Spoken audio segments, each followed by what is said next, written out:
Only a mere handful of people have ever gone into space, and that's 547 people to be exact, from 41 different countries to be more specific.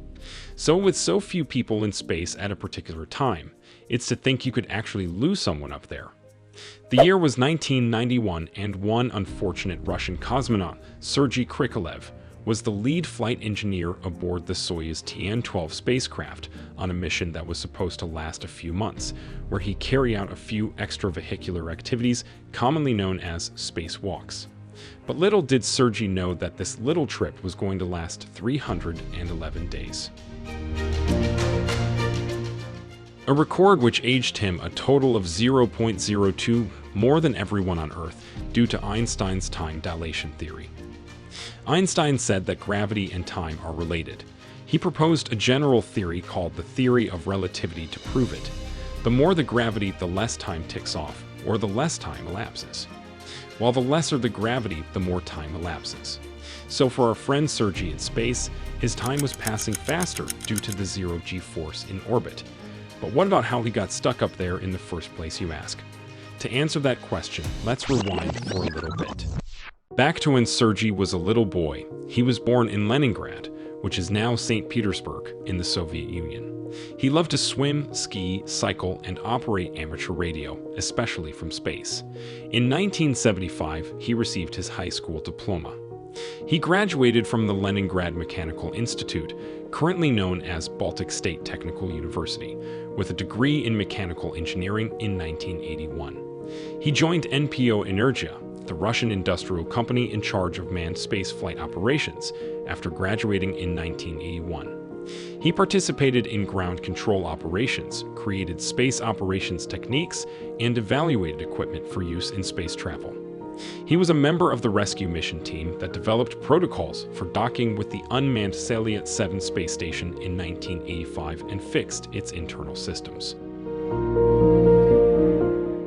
After completing his basic training in 1986, he was given a brief assignment to the Buran shuttle program after being chosen as a cosmonaut in 1985. He started preparing for his first extended journey on board the Mir space station in early 1988. On November 26, 1988, the Soyuz TM-7 was launched with French astronaut Jean-Luc Chrétien, Commander Alexander Volkov, and Sergei serving as the flight engineer. The previous crew, which consisted of Valery Polyakov, Musa Manarov, and Vladimir Titov, stayed on Mir for an additional 25 days, which was the longest time a six-person crew had ever spent in orbit. Sergei, Polyakov, and Volkov resumed their research on the Mir station when the previous crew left for Earth. They prepped the Mir for a period of autonomous operations because the next crew's arrival had been delayed before landing on Earth on April 27, 1989. As a backup crew member for the 8th long-duration Mir mission, which also comprised 5 spacewalks and a week of Soviet-Japanese operations, Sergei started preparing for his second flight in April 1990. Sergei started preparing for the 9th Mir mission in December 1990, which included preparation for 10 spacewalks. On May 19, 1991, the Soyuz TM-12 lifted off with Commander Anatoly Artsebarsky, British astronaut Helen Sharman, and Sergei serving as the flight engineer. After a week, Sharman and the next crew left for Earth, leaving Sergei and Artsebarsky alone aboard Mir. They carried out 6 spacewalks over the course of the summer to carry out a range of experiments and carry out some station maintenance. As a result of the following 2 planned flights being consolidated into one in July 1991, Sergei decided to remain on Mir as the flight engineer for the incoming crew, which was due to board in October. On the Soyuz TM-13 voyage on October 2, 1991, Taktar Abakirov, an astronaut from the Kazakh Soviet Socialist Republic who had not been prepared for a long-duration mission, filled the engineer position. The first Austrian astronaut, Franz Wiebach, as well as Abakirov and Artsebarsky, returned on October 10, 1991. Sergei and Commander Alexander Volkov stayed on board. Before landing back to Earth on March 25, 1992, Volkov and Sergei carried out another spacewalk after the crew replacement in October. Sergei frequently corresponded with different ham radio operators all over the world throughout his many assignments aboard Mir.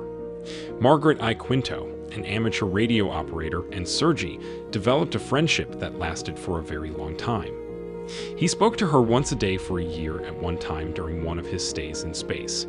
For the first time ever, packet radio communications between an orbiting space station and an amateur radio operator were successful thanks to Sergei and I. Quinto. They exchanged messages regarding both political and private issues. The Mir cosmonauts frequently used a temporary digital bulletin board that I. Quinto set up to get unfiltered Western news and information about the state of the crumbling Soviet Union.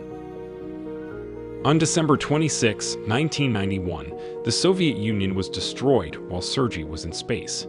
There was a lot of doubt about the outcome of his mission because the landing zone and the Baikonur Cosmodrome were both in the newly established Kazakhstan.